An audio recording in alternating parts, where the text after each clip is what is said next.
சொன்னா, நீ அவன் சாதி பேரை சொல்லி போட அந்த சாதி பெயர அப்படின்னு சொல்லு, அது பிரச்சனை கிடையாது. ஆனா ஒருத்தம் பண்ற ஒரு சின்ன தப்புக்காக ஒரு கிராமத்தையே தாக்குவது, சூறையாடுவது, பெரியவங்களை வயசானவங்களை தாக்குவது, காயப்படுத்துவது, குழந்தைகளை தாக்குவது, பெண்களை தாக்குவது, என்ன நடந்ததுன்னு அவங்களுக்கு தெரியாது. வெளியில எங்கேயோ ஒரு மார்க்கெட்ல பிரச்சனை இருக்கும், பஸ் ஸ்டாண்ட்ல பிரச்சனை இருக்கும், அந்த ஊருக்காரன் ஒருத்தன் தப்பு பண்ணியிருப்பான். அதுக்காக ஒரு கிராமத்தையே குறிவைத்து மொத்த சாதியவாதிகளும் ஒன்று சேர்ந்து இரவெல்லாம் தூங்காமல் அதுக்காக திட்டம் போட்டு விடிய காலையில் 5 மணிக்கு ஊருக்குள்ள நுழைஞ்சு தீ வைத்து கொளுத்துவது, வெட்டி படுகொலை செய்வது, இது வன்கொடுமை என்று பெயர். இப்போ இழிவை எதிர்த்து போராடுவது என்பது ஒரு புறம், வன்கொடுமையை எதிர்த்து போராடி தற்காத்துக் கொள்வது, தற்காப்பு, பாதுகாப்பு.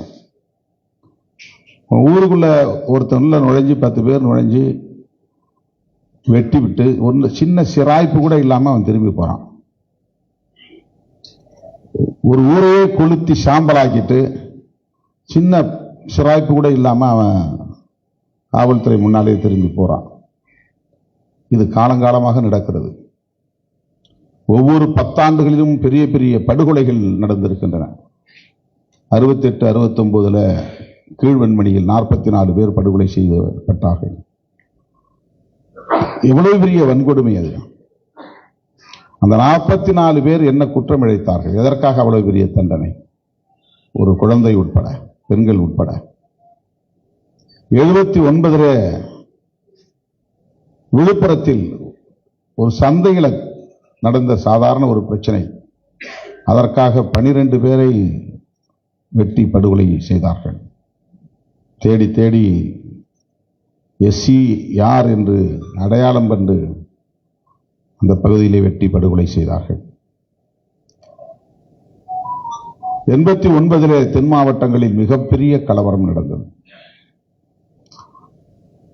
78 என்று கருதுகிறேன், அதே காலகட்டத்தில் ஊஞ்சனையிலே 5 பேரை படுகொலை செய்தார்கள். கோயிலில் நுழையணும், எங்களுக்கு கோயில் நுழைவு உரிமை வேண்டும் என்று கேட்டார்கள் என்பதற்காக 5 பேரை படுகொலை செய்தார்கள்.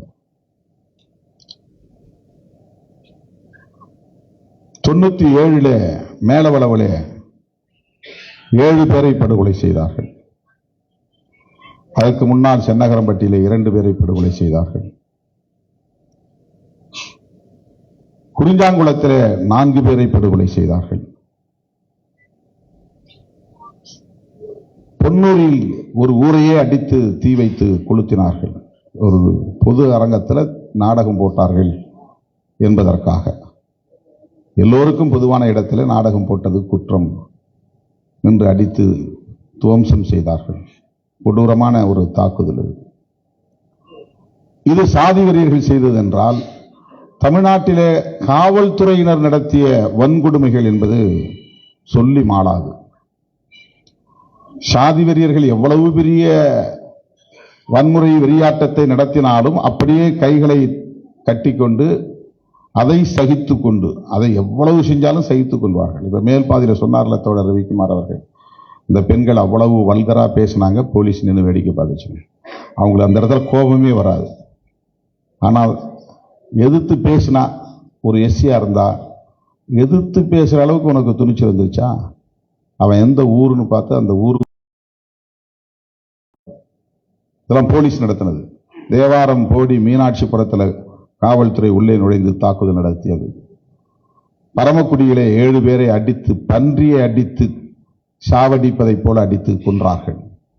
பரமக்குடியில சும்மா சாலை மறியல உட்கார்ந்தப்போ ஒரு போலீஸ்காரர் எழுந்துருன்னு சொன்னதுக்காக, நீ என்ன சொல்றது, எங்க தலைவரை விடுதலை செய்யணும் ஒருத்தன் முடிச்சு தள்ளுறான். இப்படி மேல கை வச்சதுக்காக அவ்வளவு பெரிய வன்முறை வெறியாட்டம். 7 பேரை அடித்தே கொன்றார்கள். தாமிரபரணியில 17 பேர். அதுக்கு அவங்க சொன்ன காரணம், பெண் போலீஸ் மேல கை வச்சுட்டாங்க. பெண் போலீஸ் மேல கை வச்சதுக்காக 17 உயிர்.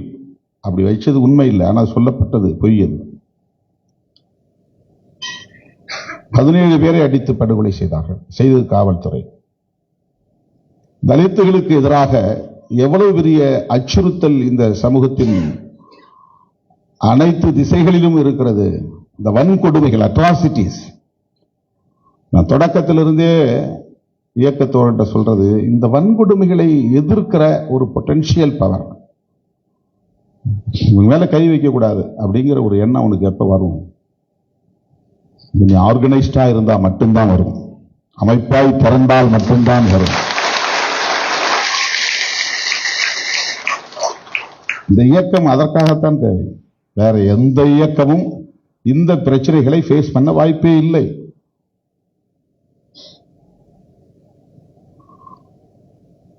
சாதி அடிப்படையில் நடைபெறுகிற சாதி வெறியர்களின் தாக்குதலையும், சாதி அடிப்படையிலேயே அதிகாரம் வர்க்கம் செய்கிற இந்த ஒடுக்குமுறைகளையும் எதிர்கொள்ளாமல் எப்படி நாம் மற்ற வாழ்வாதார உரிமைகளை பாதுகாத்துக் கொள்ள முடியும்?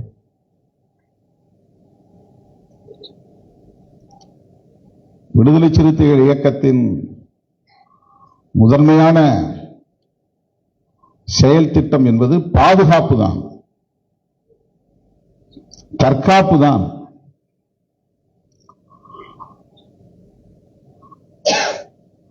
சமமான மக்கள் தொகை கொண்டிருந்தாலும் கூட அவங்க 500 குடும்பம், இங்க ஒரு 300 குடும்பம். 500 300 பெரிய டிஃபரன்ஸ் கிடையாது. ஆனால் தற்காத்துக் கொள்ள முடியவில்லை. அதற்கு முக்கியமான இன்னொரு காரணம் இருக்கிறது. என்னன்னா, இங்க இருக்கக்கூடிய கவர்மெண்ட் ஸ்ட்ரக்சர், இந்த அரசாங்கத்தினுடைய, நீங்க அரசாங்கம்னா திமுக விட்டுருங்க, அண்ணாதிமுக விட்டுருங்க, கவர்மெண்ட்னு ஒன்று இருக்குது. யார் வேணாலும் வருவாங்க போவாங்க, அவங்க யார் வேணாலும் வருவாங்க போவாங்க. கவர்மெண்ட் மிஷனரிஸ், முக்கியமா ரெவென்யூ அபிஷியல்ஸ், வருவாய்த்துறை அதிகாரிகள், கலெக்டருக்கு கீழே இருக்கக்கூடிய அதிகாரிகள், போலீஸ் எஸ்பிக்கு கீழே இருக்கக்கூடிய அதிகாரிகள், கீழே இருந்து மேல வரணும். இவங்க 2 பேர் தான் ரொம்ப முக்கியமா சட்டம் ஒழுங்கை பாதுகாக்கக்கூடிய அரசு கேந்திரங்கள், அரசு இயந்திரங்கள். இந்த அரசு கட்டமைப்பு என்பது காலங்காலமாகவே ஆதிக்கம் செலுத்துகிறவர்களுக்கு பாதுகாப்பாக இருக்கிறது. அவங்க செஞ்சாங்கன்னா அவங்க செய்வாங்க, அவங்களுக்கு பக்கம்தான் நிற்பாங்க. அவங்க மேல நடவடிக்கை எடுக்க முடியாது. நடவடிக்கை எடுக்கணும்னா ஓ மேலேயும் நான் கேஸ் போடுவேன், கவுண்டர் கேஸ் போடுவேன். அவங்க புறம்போக்கு நிலத்தை ஆக்கிரமிச்சிருக்காங்க, அவங்க ஆக்கிரமிச்சிருப்பாங்க. நீ சட்டப்பூர்வமா இந்த இடத்துல பட்டா வாங்கியிருக்கியா, பட்டா வாங்கலாம் உன் வீட்டை இடிப்பேன், உன் குடிசையை அப்புறப்படுத்துவேன். இந்த மைண்ட் செட்டுங்கிறது வந்து பியூரோக்ராட்ஸ் மைண்ட் செட்டா இருக்கு. இது அரசு அதிகாரிகள்கிட்ட. தலித்துகள் வந்து ஒரு இடத்துல ஒரு சின்ன 1 சென்ட் இடத்தை ஆக்கிரமிச்சிருந்தா கூட அது எப்படி நீ ஆக்கிரமிக்கலாம்? இது பட்டா வாங்க, பட்டா இடம் இல்லையா, இதை நான் இடிப்பேன், இது நீர்நிலை புறம்போக்கு. மற்றவங்க ஏக்கர் கணக்கில் வச்சிருக்கிறாங்களே, அது வச்சிருப்பாங்க, அதுக்கு நாங்க ஒன்றும் பண்ண முடியாது. இதை நீ வெளிப்படையா பார்க்கலாம் ஃபீல்டில் போனாக்க. இந்த கவர்மெண்ட் மிஷனரிஸ் நமக்கு எதிராக இருக்கு. இப்போ அவங்க கேட்டா என்ன சொல்றாங்க, நான் ஒரு தடவை மதுரையில் பொதுக்கூட்டம் நடத்துறதுக்கு அனுமதி கேட்க போனோம். முதல்ல நம்ம தோழர்களை அனுப்பிச்சேன் மாநகர ஆணையர்கிட்ட. அண்ணா நிலையத்தில் ஒரு பொதுக்கூட்டம் நடத்தணும், தர முடியாதுன்ட்டாங்க. நம்ம தோழர் வந்து என்ன சொன்னாங்க, நான் அவரை போய் கேட்டேன், சார் போன வாரம் தானே வந்து அந்த இடத்துல ஒரு கூட்டம் திமுக சார்பில் நடத்தினாங்க, அதுக்கு முன்னாடி ஒரு அண்ணா திமுக சார்பில் நடத்துகிறாங்க, இப்போ எங்களுக்கு மட்டும் ஏன் கொடுக்க மாட்டேங்கிறீங்க? எங்களை உட்கார்ந்து கூட சொல்லலை. என் கூட போன தம்பி போயிட்டாக்குன்னு உட்கார்ந்தார். உட்கார்ந்த எழுந்துரு, உன்னை உட்கார சொன்னா எழுந்துரு. இந்த கமிஷனர், அவர் ஐபிஎஸ் படிச்சவர், எழுந்துரு, நீங்க என்னைக்கு ஆளுங்கட்சியாக வரீங்களோ அன்னைக்கு அங்கே பர்மிஷன் தரேன், வெளியே போங்க, கமிஷனர் சொன்னார். இப்போ நாம ஒரு அமைப்பா இருக்கிறோம், அவர் ஒரு மக்கள் இயக்கமா இருக்கிறோம் அப்படிங்கிற ஒரு எஸ்டாப்ளிஷ்மெண்ட், அதை நம்ம வந்து உறுதிப்படுத்தலை. நம்ம ஏதோ ஒரு டீமா பார்க்குறோம், ஒரு கும்பலா பார்க்குறோம். சும்மா 10 பேர் சேர்ந்து ஏதோ ஒரு பேனரை கட்டிக்கிட்டு வராங்க. இப்போ அவங்களுக்குலாம் ஏன் அந்த இடத்துல பர்மிஷன் கொடுக்கணும்? இப்போ அண்ணா பஸ் ஸ்டாண்ட்ல அந்த எல்லாரும் நடத்துகிற இடத்துல நமக்கு வந்து பர்மிஷன் நான் கேட்குறேன். நான் சொல்றது 90-91 சொல்றேன். அந்த காவல்துறையினுடைய மைண்ட் செட் என்னவா இருக்கு பாருங்க. அங்க அவங்களுக்கு கொடுத்தா உனக்கு கொடுக்க முடியாது. என்ன சொல்ல வர, நீ எதுக்கு நீ உனக்கு கொடுக்கணும்? தர முடியாது. இப்போ நீ ஒரு நாளைக்கு ரூலிங் பார்ட்டியாவா? அன்னை தரேன். இது மாதிரி எல்லா இடங்களிலுமே பொதுக்கூட்டம் போறதுல பிரச்சனை, பேரணி நடத்துறதுல பிரச்சனை, கொடியேற்றுறதுல பிரச்சனை. ஒரு இடத்துல கொடியேற்றி இன்னொரு இடத்துக்கு கொடியேற்ற போகணும்னா நமக்கு ஒரு பெரிய யுத்தத்தை சந்திக்கிற மாதிரி தான். ரோட்லயே நிற்பான் மறிச்சுக்கிட்டு, வம்பு இழுப்பான். எந்த நேரத்தில் பிரச்சனை வரும்னே தெரியாது. போலீஸ் அப்படியே வேடிக்கை பார்த்துட்டு, அவங்க அடிச்சா கூட கல்லாத அடிச்சா கூட அப்படியே வேடிக்கை பார்த்துட்டு இருப்பாங்க. அப்போ இந்த கவர்மெண்ட் மிஷினரிஸ் எளிய மக்களுக்காக ஒருபோதும் பாதுகாப்பாக இருக்காது. சாதி வெறியர்கள் எப்போதும் அச்சுறுத்தல் செய்கிறார்கள். காவல்துறையினரும் இதர வருவாய்த்துறை உள்ளிட்ட அரசு அதிகாரிகளும் கூட இந்த எளிய மக்களுக்கு எதிராகவே இருக்கிறார்கள். இப்படியான ஒரு சூழலில் இருந்து இவர்கள் விடுபடாமல், இதிலிருந்து அவங்க வெளியே வராம ஒரு சக்தியா மாறவே முடியாது. இப்போ எங்க போனாலும் அடிக்கிறான், பிரச்சனை எதுக்கு, வம்பு வேண்டாம். யாரோ ஒருத்தர் எலெக்ஷன் நேரத்தில் ஓட்டு கேட்கறானா போட்டு போவோம். நம்ம ஓட்டை போட்டானா சரி பரவாயில்ல, போட்டா போறான். 60-70% நாம வர்றதுக்கு முன்னாடி வரையிலும் தலித் மக்கள் ஓட்டே போட முடியாமல் இருந்தார்கள். அவங்க ஓட்டை எவனாவது போட்டுருவான். உங்க ஓட்டெல்லாம் போட்டாச்சிங்க நீங்க போங்கன்றான். ஏன்னா உனக்கு அதை பத்தி எதுவுமே தெரியாது. வாக்குச்சாவடினா என்னன்னு தெரியாது, வாக்குச்சாவடி முகவர்கள்னா என்னன்னு தெரியாது, அதை பத்தி எந்த ஒரு புரிதலும் தெரியாது. ஆனா அந்த கட்சியில நான் இருக்கிறேன்னு துண்டை போட்டுக்கலாம் நீ, அவ்வளவுதான். உனக்கு அதை பத்தி அதிகாரத்தை பத்தி எதுவுமே தெரியாது. ஒரு வார்டு மெம்பர்னா என்ன, அந்த மெம்பருக்கு என்ன அதிகாரம் இருக்கு தெரியாது. ஒன்றிய ஊராட்சி மன்ற தலைவர்னா என்ன, அந்த ஊராட்சி மன்ற தலைவருக்கு என்ன அதிகாரம் இருக்கு தெரியாது. அதுல என்ன பயன் இருக்கு தெரியாது. எந்த ஒரு அலுவலகத்திலையும் போய் நீ உட்கார்ந்து ஒரு இன்ஸ்பெக்டர்கிட்ட பேசினது இல்லை. நீ ஒரு கலெக்டர்ல போய் உட்கார்ந்து நான் இந்த மக்களுடைய பிரதிநிதியா வந்திருக்கிறேன் அப்படின்னு உள்ள போய் பேசுறது கிடையாது. அந்த அலுவலகமே உனக்கு எப்படி இருக்கும்னு தெரியாது. இப்படிப்பட்ட நிலையில எப்படி நாம் போராட முடியும், தற்காத்துக் கொள்ள முடியும்? ஆகவே முதல் தேவையே அமைப்பாய் திரள்வோம் என்பதுதான். நான் முதல்ல ஒரு ஆர்கனைசேஷனா வரணும். இது இல்லைன்னு சொன்னா உனக்கு எந்த பாதுகாப்புமே கிடையாது. இன்னைக்கு மற்றவங்க உன்னை பார்த்து வணக்கம் சொல்றாங்கன்னா எதனால? நீ ஆர்கனைஸ்டா இருக்கிறங்கிறதுனாலதே தவிர வேற எந்த காரணத்தினாலும் கிடையாது. இன்னைக்கு ஒரு இயக்கத்தை சார்ந்த தோழர் இவருக்கு அரசியல் பேசவும் தெரியும், இந்த அரசமைப்பை பற்றியும் தெரியும், காவல்துறை அமைப்பை பற்றியும் தெரியும், அதிகாரிகளின் அதிகார வர்க்கத்தின் போக்குகள் பற்றியும் தெரியும்.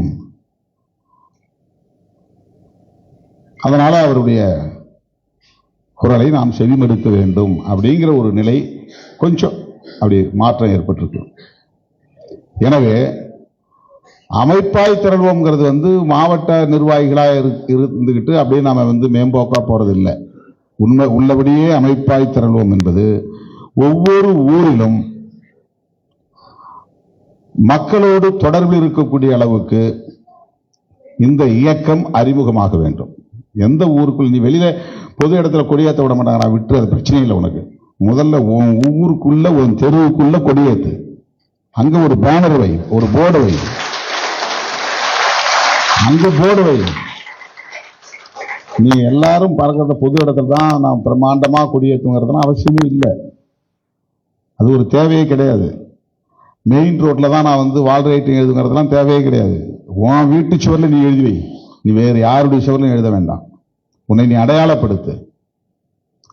உன்னுடைய நீலம் சிவப்பு நட்சத்திரம் பொறித்த வண்ணத்தை உன் வீட்டுக்குள்ளே நீ அடையாளப்படுத்து.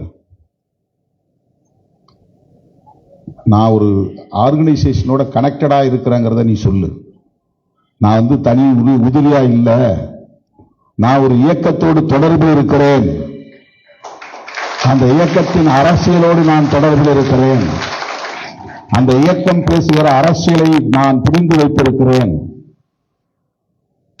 அதுதான் ரொம்ப முக்கியமானது. இந்த அடையாளப்படுத்துதல் என்பதற்காகத்தான் அமைப்பாய் திரள்வோம் நாம் சொல்றோம். இது எதற்காக?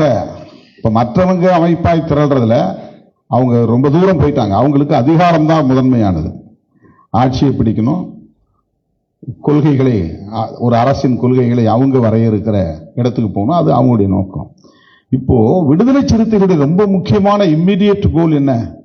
நான் முதல்ல சொன்ன பாதுகாப்புங்கிறது தான். மக்களுடைய பாதுகாப்பு தான். அவங்களுக்கு ஏன் ரொம்ப சோர்ந்து போறாங்க? நாம சொல்லி எங்க கேட்க போறான் போலீஸ்? இதுதானே எல்லாருடைய மைண்ட் செட்டும் இருக்கு. நாம எப்படி போய் அவங்களை பெயில் எடுக்க முடியும்? அவங்க கேஸ் ஆச்சுன்னா என்ன ஆகுறது? உள்ள போனா என்ன ஆகிறது? இந்த பயம். இப்போ நான் தொடக்க காலத்தில் மேடைகளில் இந்த பயத்தை உடைக்கணுங்கிறதுக்காகவே போலீஸை கடுமையாக விமர்சனம் பண்ணுவேன். போலீஸுக்கு எனக்கும் தனிப்பட்ட முறையில் பிரச்சனை கிடையாது. உங்களுக்கும் போலீஸுக்கும் இடையில இருக்கிற இடைவெளியை உடைக்கணுங்கிறதுக்காக நான் பேசுறது. அப்போ எல்லாரையும் அழைச்சிட்டு எஸ்பி ஆஃபீஸ்கிட்ட, ஐஜி ஆஃபீஸ்கிட்ட நேராக போயிடுறது. கலெக்டரை பார்க்க போகும்போது, சார் என்ன சார் இவ்வளோ பேர் வராங்க? சார் அவங்க பிரச்சனை பேசுறது தான் நான் வரேன், அவங்கள உட்கார சொல்லுங்க, உட்கார வச்சு நான் பேசுறது. இதெல்லாம் நான் தென் மாவட்டங்களில் தொடக்க காலங்களில் கையாண்ட உத்திகள். முதல் முறையா கலெக்டர் ஆபீஸ்க்குள்ள, கலெக்டர் அலுவலகத்துக்குள்ள நம்முடைய தோழர்களை போய் அழைச்சிட்டு போய் உட்கார வச்சோம். ஜெயலலிதா அம்மாவோடு முதல்ல பேசுறது, சந்திக்கிறதுன்னு ஒரு வாய்ப்பு வந்தப்போ நான் நம்முடைய கட்சி பொதுச் செயலாளர்கள் எங்கெல்லாம் தேடலை. என் கூட இருந்த டிரைவரு, நம்ம கூட இருந்த பசங்க எல்லாத்தையும் அழைச்சிட்டு ஜெயலலிதா அம்மாவிட்ட பேசினாங்க. அவங்க முன்னால உட்கார வச்சேன். ஜெயலலிதா அம்மா முன்னால உட்கார வச்சிருந்தா அந்த போட்டோ இருக்கு. நீ ஃபர்ஸ்ட் நான் பார்த்த போட்டோ. இவங்கெல்லாம் உட்கார வச்சு, இவங்கெல்லாம் அவங்க எதிர்பார்த்துக்க மாட்டாங்க. இதை ஏன் நான் செய்தேன் அப்படின்னு சொன்னா, இதை நீங்க புரிஞ்சுக்கணுங்கிறதுக்காக சொல்றேன். இது என்னுடைய சாதனைங்கிறதுக்காக நான் சொல்ல வரல. இந்த உளவியலை உடைக்க வேண்டிய தேவை இருக்கிறது. நாம எங்கேயோ கிடக்கிறோம், அவங்க வேற, அவங்க எங்கேயோ இருக்கிறாங்க, அப்படிலாம் ஒன்றும் கிடையாது. இந்த உளவியலை உடைக்க வேண்டுமானால் நாம் அமைப்பாய் திரள வேண்டும். நம்ம ஆர்கனைஸ்டா இருக்கணும். அதுதான் முக்கியமானது. அதுக்கப்புறம் ஆட்சியை பிடிக்கிறது அதெல்லாம் அப்புறம் இருக்கட்டும். அதெல்லாம் நம்ம நம்முடைய வலிமையை புரியாம நம்ம ஒரு முழக்கத்தை வைக்கக்கூடாது. எல்லாம் சொல்றாங்களேன்னா அவங்க சொல்றாங்க 5% வச்சுக்கிட்டே நாங்க முதல்வர் ஆவோம்னு சொல்றவங்களும் இருக்கிறாங்க. 4-5% வச்சுக்கிட்டு முதல்வர் ஆகும்னு சொல்றது அவங்க நம்புற மக்களை ஏமாத்துறதுக்காக சொல்றது. அதை தொடர்ந்து அந்த 5% தக்க வச்சுக்கிறதுக்காக சொல்றது. உண்மையில முடியாதுங்கிறது அவங்களுக்கும் தெரியும். ஒருத்தர் ஆட்சிக்கு வரணும்னா 33% 30% மேல போனாதான் ஆட்சியை பிடிக்க முடியும். ஒரு கட்சிக்கு தனிப்பட்ட முறையில் 25%, 30, அதாவது 100 பேர் இருக்கிறான்னா 25 பேர் அவனை ஆதரிக்கணும், அல்லது 35 பேர் ஆதரிக்கணும். தமிழ்நாடு முழுக்க 4 கோடி வாக்காளர்கள்ல 35% ஒருத்தர் வாங்கிட்டாருன்னா அவர் ஆட்சி பிடிக்க முடியும் தனிப்பட்ட முறையில். அது ஒரு கட்சியால பிடிக்க முடியாதுங்கிறதுனால தான் நீயும் வா நம்ம எல்லாம் சேர்ந்து ஒன்னா சேர்ந்து நம்ம தேர்தலை சந்திப்போம். உனக்கு ஒரு 1% உனக்கு ஒரு 0.5% உனக்கு ஒரு 2% நம்ம எல்லாம் சேர்ந்தோம்னா ஒரு 30-33% வந்துடும். நம்ம கூட்டணி ஜெயிச்சுக்கலாம். நீ ஒரு 4 எம்எல்ஏ வந்துடலாம், நான் ஒரு 30-40 எம்எல்ஏ வந்துடலாம், நான் ஒரு 100-150 எம்எல்ஏ வருவேன். நம்ம எல்லாம் சேர்ந்தோம்னா ஆட்சியை பிடிச்சிடலாம். இது எதுக்காக? இந்த வாக்கு சதவிகிதத்தை, ஒரு ஆட்சி அதிகாரத்தை பிடிக்கிற அளவுக்கு உயர்த்துவதற்காகத்தான் இந்த கூட்டணி கோட்பாடுங்கிறதெல்லாம். இப்ப நாம 35% தனிப்பட்ட முறையில் பெற முடியுமா? கட்சி தொடங்கி 25 வருஷம் ஆச்சு, அது வேற விஷயம். நமக்கு எவ்வளவு பெரிய பேரியர் இருக்கு, எவ்வளவு பெரிய பிரச்சனைகள் இருக்கு, நெருக்கடிகள் இருக்கு, இடர்பாடுகள் இருக்கு. திருமாவளவன் அவனே அவன் ஒரே முடிவுக்கு வந்துடுறான். அவங்க எஸ்சி ஆளுங்க, அவருக்கு ஒன்றும் பெரிய ஆற்றல்லாம் கிடையாது, அவருக்கு பெரிய சப்போர்ட்லாம் கிடையாது, அவருக்கு என்ன தெரியும் அப்படின்னு ஒரு முடிவுக்கு வந்துடுறான். ஊடகங்கள்லயும் அந்த முடிவுக்கு வந்துடுறான். நாளைக்கு ஒருத்தன் புதுசா கட்சி ஆரம்பிச்சா கூட அவன் பேரை மேல போட்டு நம்ம பேரை கீழே போடுவான். இது ஊடகவியலாளர்களுடைய உளவியல்.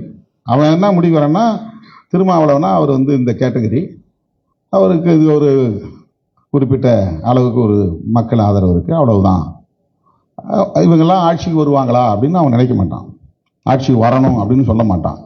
அந்த காம்படிஷனே நம்ம பேரை போட மாட்டான். அடுத்த முதலமைச்சர் பட்டியல் யார் யார் அப்படிங்கிறதுல நம்ம போய் ஓட்டுக்கு கேட்கறான் பாருங்க, சர்வே எடுப்பான்ல, அந்த சர்வேல நம்ம பேரையே சேர்க்க மாட்டான். இவர் முதலமைச்சரா வந்தா ஓட்டு போடியா, இவர் முதலமைச்சரா வந்து ஓட்டு போடியா, அவனே முடிவு பண்ணி அவனே சில பேரை பட்டியலில் வச்சு அதுக்கு சர்வேல எடுப்பான். நம்மளை பத்தி போய் கேட்டா தானே சர்வேல மக்கள் சொல்லுவாங்க. கேட்கவே மாட்டான், இந்த லிஸ்ட் நம்ம பேரை சேர்க்க மாட்டான். இது ஒரு பொது உளவியலா இங்கே இருக்கிறது. அது அவங்களுடைய இயல்பான போக்கு அது. இதை எப்படி நாம எதிர்கொள்றது? எல்லா கிராமங்களிலும் கட்டாயமாக கிளைகள் இருக்க வேண்டும். அதான் அந்த முகாம்கள் இருக்க வேண்டும். மக்களிடம் நாள்தோறும் நாம் பேசுற அரசியல் போய் சேர வேண்டும். சும்மா எப்படியோ நம்ம சொன்னா வந்துருவாங்க, சாதி உணர்வோட வந்துருவாங்கலாம் பார்க்கக்கூடாது. அப்படிலாம் சாதி அடிப்படையில் எல்லாரும் ஒன்னா திரள மாட்டாங்க. அப்படி வாய்ப்பே கிடையாது. நாம் பேசுகிற அரசியல் அடிப்படையில் திரளக்கூடியவர்கள் தான் கடைசி வரை நம்மோட பயணப்படுவாங்க. சாதி அடிப்படையில் திரள்றவங்க அல்லது மத அடிப்படையில் திரளவங்க இடையில ஊசலாட்டம் வரும், மாறி போறது வாய்ப்பு இருக்கு. ஜம்ப் ஆவாங்க, சேரவும் மாட்டாங்க. அதுல என்னன்னா எஸ்சி மக்கள்கிட்ட எப்பவுமே சாதி வேண்டாங்கிற உளவியல் தான் வலுவா இருக்கு. எஸ்சி அல்லாதவங்கள்ட்ட தான் சாதி பெருமைங்கிற உளவியல் அதிகமா இருக்கு. ரெண்டுக்கும் இந்த உளவியல்ல ஒரு பெரிய இடைவெளி இருக்கு.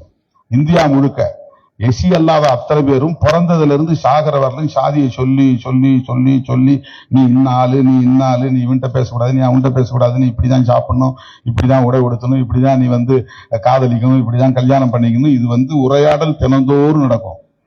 எஸ்சி மக்கள்கிட்ட யாரு என்ன சாதியை வேண்டான்னு நினைக்கிறவன், சாதி வேண்டான்னு நினைக்கிறது, சாதிய பெருமையை பேசாம இருக்கிறது இந்தியா முழுக்க பொது பண்பா இருக்கு.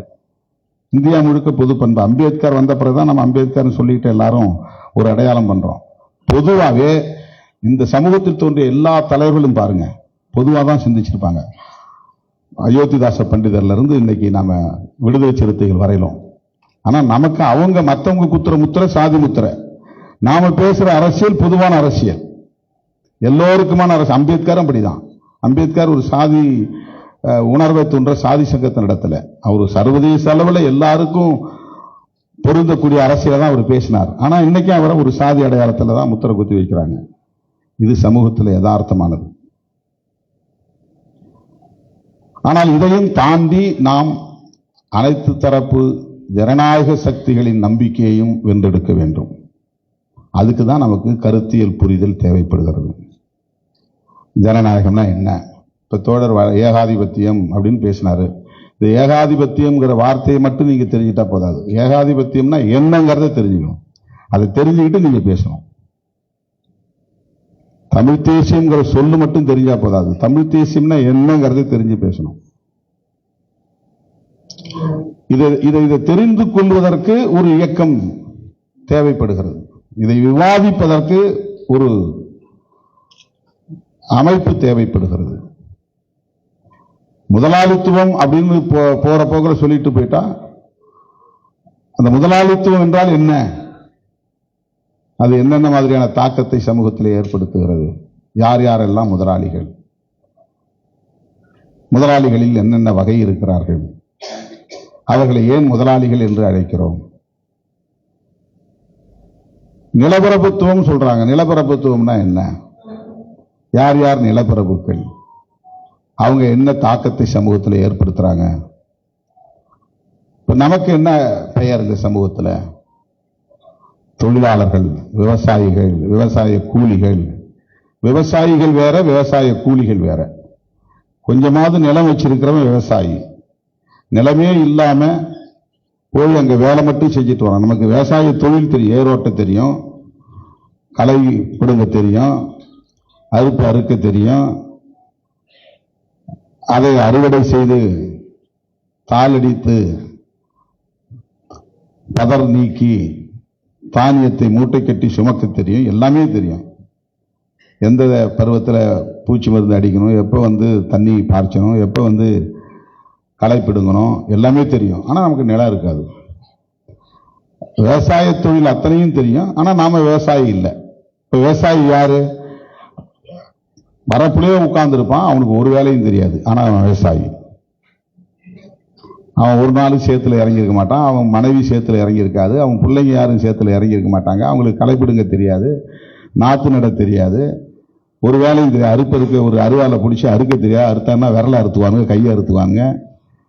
லாவகமா கரும்பு காட்டுக்குள்ள இறங்கி அந்த கருப்பன் சோலை உடம்புல கிழிச்சிருக்காது. அப்படி உடம்புல அந்த கருப்பன் சோலை கிழிக்கும், கொளுத்துற வெயில், வேர்வை கசகசங்கும். அந்த நேரத்தில் உடம்புல என்ன எரிச்சல் எரியும், அந்த எரிச்சல்லாம் அவங்க அனுபவிச்சிருக்க மாட்டாங்க. ஆனா அவங்க விவசாயி. 100 ஏக்கர் 200 ஏக்கருக்கு அவங்க வந்து அதிபதியா இருப்பாங்க. இந்த உடம்புல கருப்பன் சருகு இருக்க, அந்த சோலை கருப்பன் சோலை அது கிழிச்சிருச்சுன்னா அந்த கிழிச்சல்ல ஏற்படக்கூடிய எரிச்சல் இருக்கு பாருங்க, அந்த எரிச்சல் எல்லாம் தாங்கிட்டு அதையெல்லாம் அந்த கொளுத்துற வெயில்ல அந்த தலையில சுமந்துக்கிட்டு போற கருப்பன் கட்டு, அந்த கரும்பு கட்டை தூக்கிட்டு போறது பாருங்க. அப்ப கழுத்துல என்ன பாரம் இருக்கும், காலில் செருப்பு இருக்காது, காலில் இந்த கருப்பன் கட்டை குத்தும். இதெல்லாம் தாண்டி கொண்டு போய் வண்டியில ஏற்றிட்டு வந்து மறுபடியும் தூக்கிட்டு போய் போடணும். கஞ்சி காலையில் குடிச்சுதான் இருக்கும், பகல் முழுக்க எதுவுமே சாப்பிட்டுக்க மாட்டாங்க. கடுமையான வெயில் கொளுத்துற நேரத்தில் ஒரு மரத்தோரத்தில் உட்கார்ந்து கொஞ்சம் நேரம் இளைப்பாருவாங்க, ஒரு டம்ளர் தண்ணி குடிப்பாங்க, தண்ணி குடிப்பாங்க. அப்புறம் வீட்டுக்கு போய் தான் குடிக்க சாப்பிடணும். போய் அதுக்கு பிறகு அங்கே அடுப்பை பற்ற வச்சு உலைய வச்சு அப்புறம் கஞ்சி காய்ச்சி சாப்பிடணும். இப்படிப்பட்ட இந்த உழைக்கும் மக்கள் விவசாயிகளாக இல்லை. என்ன அவங்களுக்கு ஏன் வந்து உழைப்புக்கு ஏற்ற ஊதியம் கிடைக்கல? யார் அந்த ஊதியத்தை தடுக்கிறாங்க? அந்த கூலி ஏன் கிடைக்கல? அந்த கூலியை ஏன் குறைச்சு கொடுக்கறாங்க? இதையெல்லாம் அறிந்து கொள்கிற அந்த அரசியல், அதெல்லாம் படிக்கணும்னா ஒரு அமைப்புக்குள்ள இருந்தால் தான் படிக்கணும். இதை நீ போய் கிளாஸ் ரூம்ல படிக்க முடியாது. 8ஆம் வகுப்பு கிளாஸ்ல சொல்லி தர மாட்டான், 9ஆம் வகுப்பு கிளாஸ்ல சொல்லி தர மாட்டான். உன் பாடத்தில் அது வராது.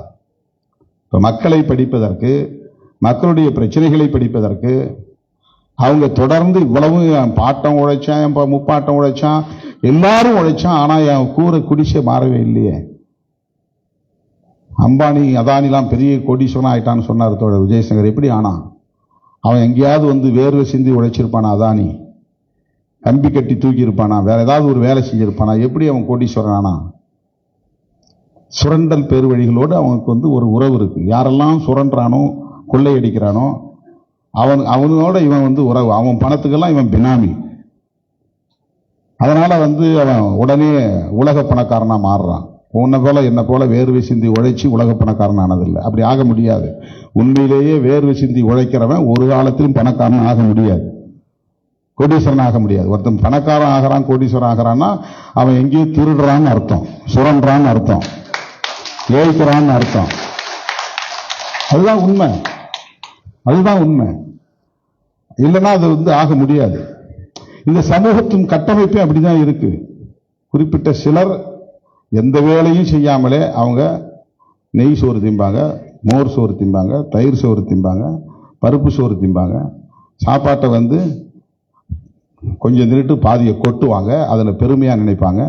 அப்படி சோறு கையில் இருக்கும்போதே கை கழுவி விட்டு போயிடுவாங்க. ஆர்டர் பண்ணுவாங்க, 2 தின்ட்டு அப்படியே விட்டு போயிடுவாங்க. அவ்வளோ ஃபுட் வேஸ்ட் பண்ணுவாங்க. அதெல்லாம் அவங்களுக்கு சமூகத்தில் பெருமை. அந்த கொஞ்சம் சோறு கிடைச்சா போதுன்னு வெளியில கிடக்கிற எவ்வளவு குழந்தைகள் இருக்கு. ஐயோ, இந்த குழந்தைக்கு அந்த 1 ரூபா சோறு ஊட்டுறது கிடைச்சா போதுன்னு நிறைய பேர் இருக்கிறாங்க.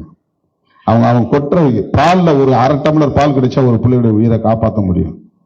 அப்படி இல்லாத சமூகம் இங்க நிறைய இருக்காங்க. இது போன்ற இந்த உழைக்கும் மக்களின் நலன்களை காப்பாற்றுவதற்கு நாம் போராட வேண்டும். போராட வேண்டுமானால் நமக்கு அரசியல் புரிதல் வேண்டும். அரசியல் புரிதல் வேண்டுமானால் நாம் அமைப்பாய் திரள வேண்டும். அதனால்தான் அமைப்பாய் திரள்வோம் சொல்றோம். இதுக்காக தான் இயக்கம், இதுக்காக தான் கட்சி. இது பற்றிலாம் எதுவுமே தெரியாது. சில பேர் வந்து கட்சி தொடங்கினோடனே அடுத்த முதலமைச்சர் நாங்க தான். ஆனா அதுக்கான அதாவது ஏதுவா இந்த சமூகம் இருக்கு. திருமாவளவன் 35 வருஷம் கஷ்டப்பட்டிருப்பாரு, இரவெல்லாம் தூங்காம டிராவல் பண்ணிருப்பாரு, பகல் முழுக்க ஜனங்களை சந்திச்சிருப்பாரு. அவரெல்லாம் வந்து அதுக்கெல்லாம் வாய்ப்பே கிடையாது. நான் நல்லா ஜாலியாக 50 வயசு வரலாம் ஜாலியா இருந்தேன், சொகுசா இருந்தேன், வெயில் படாமல் இருந்தேன். வண்டியில் ஏறினா ஏசி, கீழே இறங்கினா ஏசி, ஹோட்டலில் நுகுந்தா ஏசி, அப்படி வாழ்ந்த எனக்கு ஏன் ராசி நல்லா இருக்கு. அடுத்து நான் தான் முதலமைச்சர். நான் பிறந்த நேரம் எனக்கு ராசி நல்லா இருக்கு, சுக்கிர தசை அடிக்குது.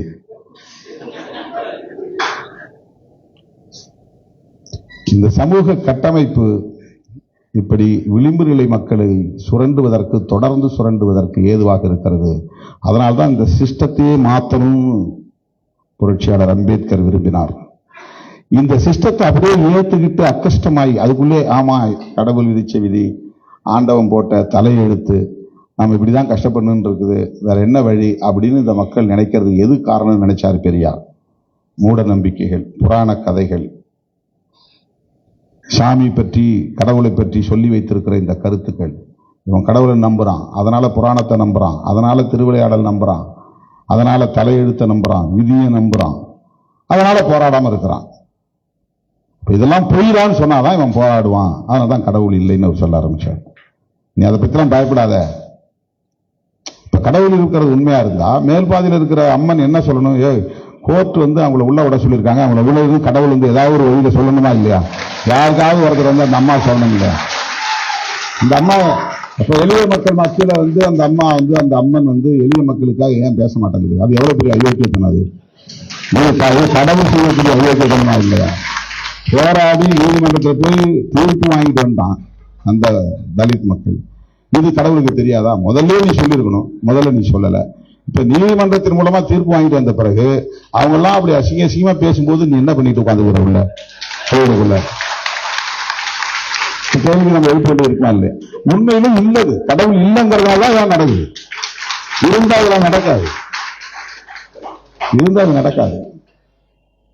நாம அதை போய் பிடிச்சிட்டு போயே தீர்வோம், கோயிலுக்குள்ள நுழைஞ்சே தீர்வோம், உள்ள போய் நாங்க சாமி கும்பிட்டே தீர்வோம். அதுதான் அம்பேத்கர் அது அந்த விட்டு தொலைச்சிட்டு வெளியே வாரி நீ புத்திஸ்டா மாறு, நீயே கோயிலை கட்டிக்கோ, நீயே புத்த விகாரம் வச்சுக்க அவர் சொன்னார். நீ அங்க இருக்கிறவர் தானே உன்னை இந்த சாதின்னு சொல்றான், நீ அதை மொத்தமா தலைமொழிட்டு வெளியே வான்ற. இது அம்பேத்கர் சொல்றது. இப்ப இதை நீ புரிஞ்சுக்கிறதுக்கே ஒரு அமைப்புக்குள்ள இருந்தாதான் புரிஞ்சுக்க முடியும். இல்லைன்னா அது எப்படி? காலங்காலமா எங்க அப்பா எங்க தாத்தா நாங்கெல்லாம் இந்த மதத்துல இருந்தோம், இந்த பேரை வச்சுக்கிட்டோம், இந்த சாமியை கும்பிட்டோம், அதை விட்டுட்டு நாங்க எப்படி வெளியே போவோம்? அந்த வெளியே போகணுங்கிற புரிதல் பெறுவதற்கே நீ ஒரு அமைப்புக்குள்ள இருந்தாதான், அரசியலுக்குள்ள இருந்தாதான் அதை புரிஞ்சுக்க முடியும். எதுக்காகத்தான் விடுதலை சிறுத்தைகள் கட்சி இருக்கு? ஆட்சியை பிடிக்கணும், முதலமைச்சர் ஆகணும், அதெல்லாம் ஒண்ணுமே வேண்டாம். மக்களை அமைப்பாக்குவோம், அரசியல் படுத்துவோம், தற்காப்புக்கான போராட்டங்களை நாம் முன்னெடுப்போம், உழைக்கிற மக்களின் உரிமைகளுக்காக குரல் கொடுப்போம். அதுதான் மிக முக்கியமானது என்பதை சொல்லி இந்த வாய்ப்புக்கு நன்றி கூறி முடிக்கிறேன். இந்த ஒரு சின்ன உறுதிமொழி, முகாம் செயலாளர்கள் மட்டும் இல்லைங்க, மற்றவெல்லாம் உட்காருங்க. முகாம் செயலாளர்கள்லாம் இல்லைங்க, மற்றவெல்லாம் உட்காருங்க. தம்பி, நம்முடைய கட்சியில நாமும் ஒரு அரசமைப்பு சட்டம். முகாம் செயலாளர் மட்டும் இல்லைங்க, மற்றவங்க உட்காருங்க பிளீஸ், மற்றவங்க உட்காருங்க, மற்றவங்க உட்காருங்க. முகாம் செயலாளர் மட்டும் இல்லைங்க பிளீஸ். நம்முடைய அரசமைப்பு சட்டத்தில் உறுப்பினர்களுக்கு, முகாம் செயலாளர்களுக்கு ஒரு உறுதிமொழி இருக்கு. அதை இன்னைக்கு நீங்க எல்லாரும் உறுதிமொழி ஏற்றணும். நம்ம எல்லாரும் இந்த உறுதிமொழியை நான் படிக்கிறேன். நீங்க முகாம் செயலாளர்கள் கைகளை